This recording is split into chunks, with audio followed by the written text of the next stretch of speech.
Anda kembali bersama kami di Breaking News Kompas TV, Saudara. Kami masih bersama dengan Heri Firmansyah, pakar hukum pidana. Pak Heri, kami lanjutkan Pak. Kalau tadi kan kita tahu bahwa memang hari ini agendanya adalah mendengarkan jawaban dari termohon. Nah, yang jadi pertanyaan adalah kemarin kan sempat termohonnya ini minta waktu karena dikatakan ada bukti tambahan baru dan lain sebagainya sehingga butuh waktu. Sebetulnya jawaban dari termohon ini biasanya seperti apa sih Pak kalau di PK ini? Ya, karena jawaban pasti ada dasar sebelumnya kan. Orang menjawab itu kan pasti ada tindakan atau peristiwa sebelumnya. Nah, kalau kita kaitkan dengan pembacaan permohonan dan ditambah dengan adanya bukti baru, maka sangat mungkin dia akan mengcounter, ya katakanlah mengcounter dalil yang disampaikan di permohonan. Sehingga mereka tetap pada pendiriannya bahwa ini memang sesuai dengan putusan di tingkat bawahnya. Nah, itu memang tugas dan kewajiban dari jaksa dalam hal ini ya untuk melakukan hal itu. Jadi ini memang pertarungan ide, pertarungan narasi yang harus disertai dengan bukti. Jadi tidak hanya dalil.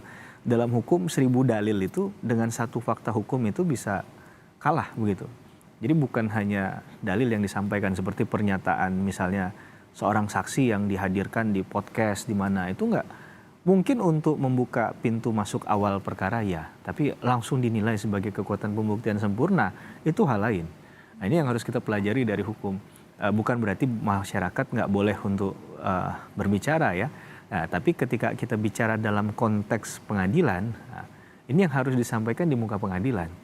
Nah, sehingga keterangan atau kesaksian siapapun yang menarik kembali pengakuannya di BAP itu sejatinya bisa dibuat tertulis dan mungkin juga bisa dihadirkan di pengadilan untuk didengarkan keterangannya. Mengapa kemudian dia menarik kembali pernyataan ya kan? Jangan sampai tidak didengarkan hanya oh ini sudah ada pencabutan nih. Ini menurut saya sama aja ada kemalasan dalam hal untuk membuktikan karena kasus ini sudah terlalu semrawut gitu ya, terlalu kompleks, maka harus diurai benang kusutnya satu persatu gitu. Oke, selain bukti baru juga dihadirkan sejumlah ahli. Nah, ini kan juga ahlinya luar biasa, mantan Kabar Eskrim, mantan Kapolri. Seberapa kuat sebetulnya pengaruh dari para ahli ini untuk putusan PK-nya nanti? Ahli itu dalam kapasitasnya akan menyampaikan apa yang dia ketahui dalam konteks pengalaman dan pengetahuannya tadi ya. Kalau kita lihat ada mantan Kabar Eskrim, ada mantan Wakapolri ya Pak Ugro Seno dan Pak Susnodo Aji. Ya, ini mungkin akan berbicara tentang pengalaman beliau selama dinas aktif sebagai polisi, sekarang sudah purnawirawan kan. Maka dengan pengalaman mungkin puluhan tahun itu kan pasti mereka juga pernah bersentuhan dengan proses penyidikan. Sehingga kalau saya membayangkan ini arahnya ke Rudiana lagi kan. Karena Rudiana diduga melaporkan tindak pidana itu secara mandiri, melakukan investigasi mandiri begitu kan. Apakah itu kemudian diperkenankan? Mungkin juga akan dipertanyakan entah itu bentuk intervensi atau tidak dan sejauh mana kemudian outputnya terhadap hasil investigasi tadi. Apakah itu bisa dikatakan sebagai suatu hal yang tidak melanggar ketentuan hukum acara pidana? Mungkin itu yang akan dibahas di sana. Karena bagaimanapun seorang penyidik kan bekerja berdasarkan SOP ya. Dan payung utamanya adalah Kitab Undang-Undang Hukum Acara Pidana Undang-Undang 8 1981. Nah, nanti kita coba dengarkan ya keterangan ahli itu, tapi ahli yang sehebat apapun kalau tidak bisa digali dia, tidak bisa expose dengan baik, saya rasa juga nanti tidak akan memberikan hal yang signifikan ya. Jadi memang dalam konteks pembuktian ini perlu fokus pada tujuannya. Teman saya lihat kemarin ada beberapa ahli di materi yang sama. Misalnya katakanlah hukum pidana. Tapi kan mungkin ada yang spesifikasi akan menyampaikan apa dan bagaimana ya kita nggak tahu ya. Ya beruntungnya kasus ini sangat viral gitu ya. Sehingga saya yakin dan percaya kesempatan untuk mendapatkan keadilan itu pasti akan diberikan ruangnya secara penuh dan utuh. Nah, mudah-mudahan itu juga terjadi di persidangan-persidangan lain di luar dari konteks ini. Jangan sampai kita berpikir hanya kasus Indonesia ini hanya ini. Kita masih punya hutang di kasusnya yang sedang berjalan, misalnya kasus korupsi timah, narkoba yang semakin meningkat di negara kita. Ini juga harus jadi perhatian negara. Jadi jangan sampai terkuras fokus kita hanya pada kasus ini kasus saja. ini. Dan mudah-mudahan kasus ini memberikan efek positif juga, sehingga aparat penegak hukum tidak lagi bicara tentang kewenangannya, tapi kalau dia abuse, kalau dia salah prosedur, maka bisa dikoreksi dia lewat lembaga pra-peradilan kah, lewat upaya hukum banding dan lain sebagainya. Gitu. Oke, baik Pak Heri, kami ke PN Cirebon terlebih dahulu bersama dengan jurnalis Kompas TV Abel Insani di sana. Abel, selamat pagi. Ya, Abel, bagaimana situasi di sana? Kemudian juga kapan rencananya PK Saka Tatal ini akan dilanjutkan, di jam berapa, Abel? Ya, selamat pagi Okta dan juga saudara. Untuk persidangan PK Saka Tatal ini nanti rencananya baru akan dimulai pada pukul 10 waktu Indonesia Barat. Dan saat ini memang ruang sidang masih kosong, tetapi memang sudah siap jika memang dari pemohon dalam hal ini adalah Saka Tatal datang bersama dengan kuasa hukumnya. Ada sekitar nanti 13 kuasa hukumnya yang akan datang menemani Saka Tatal.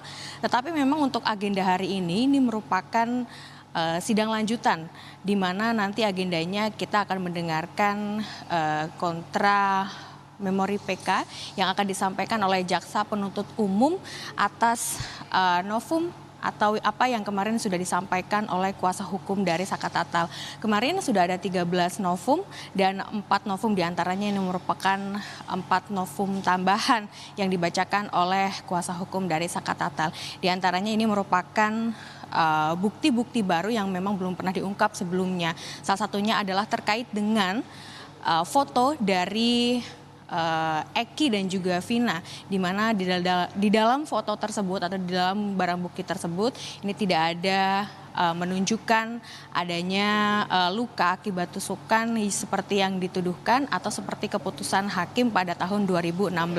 Jadi artinya memang ada perbedaan antara hasil visum et repertum dengan ketentuan hukum. Jadi di sini kuasa hukum dari Saka Tatal ini memang menegaskan bahwa tidak ada sangkut pautnya antara pemukulan Saka Tatal dengan kematian dari Eki dan juga Vina pada tahun 2016.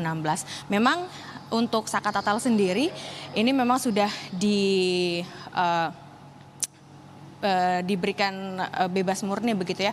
Meskipun begitu karena Saka Tatal hari ini dari tanggal 24 ini mengajukan PK atau peninjauan kembali. Ini karena dari pasal 263 ayat 3 ini menunjukkan ada permintaan peninjauan kembali tidak dibatasi dengan suatu jangka waktu, yang artinya meskipun Saka Tatal ini sudah diberikan bebas murni tetapi masih bisa mengajukan persidangan luar biasa, yakni dalam hal ini adalah peninjauan kembali yang memang nanti akan diselenggarakan di Pengadilan Negeri Cirebon.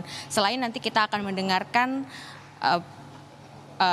kontra memori PK dari Jaksa Penuntut Umum, nanti juga dari kuasa hukum Saka Tatal akan menghadirkan ada sekitar 9 saksi yang nanti akan dihadirkan oleh pihak dari kuasa hukum Saka Tatal. Tetapi untuk saksi ini memang belum ada kepastian apakah memang akan diselenggarakan sekarang atau akan diselenggarakan pada persidangan yang akan datang. Yang jelas memang dari pihak kuasa hukum Saka Tatal ini sudah menyediakan ada 9 saksi yang nanti akan dijadikan ahli pada persidangan PK Saka Tatal untuk memberikan perspektif baru, karena dari 9 saksi ini 2 diantaranya sering berbicara terkait dengan kasus ini, yakni ada mantan Kabareskrim Polri, yakni Kombes Pol Susno Duaji, dan juga ada mantan Wakapolri yang nantinya akan dihadirkan begitu. Kemarin juga saya sudah sempat bertemu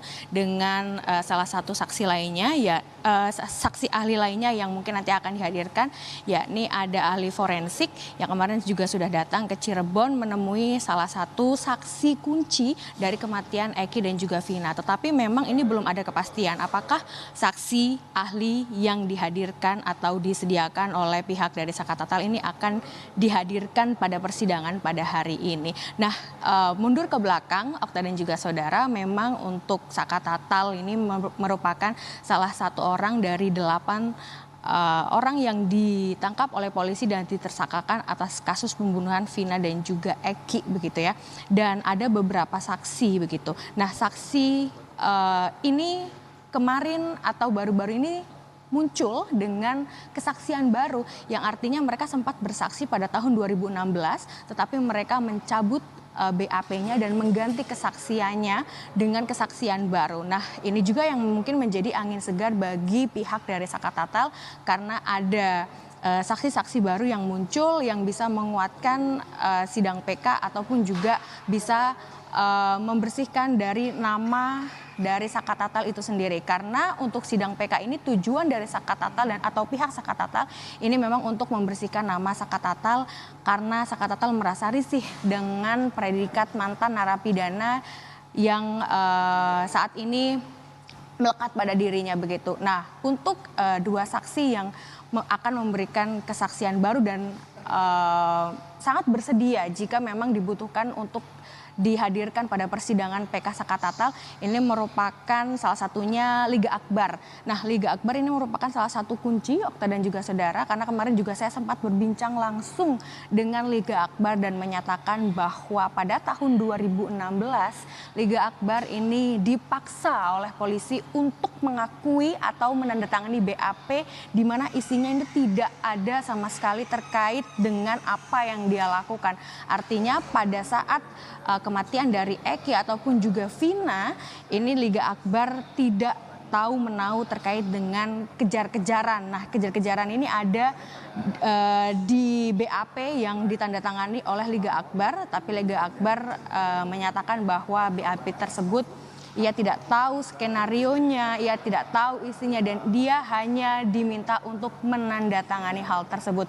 Nah, dari hal ini juga ada tanggapan dari ahli psikologi forensik yang menyatakan bahwa memang untuk dua saksi kunci pada saat kematian Eki dan juga Vina ini bisa menjadi angin segar. Tetapi yang harus diperhatikan adalah terkait dengan kesaksian atau pemberian keterangan dari dua saksi yang baru-baru ini mengungkapkan akan memberikan kesaksian baru, ini juga harus diperhatikan karena tidak hanya keterangan yang nanti bisa di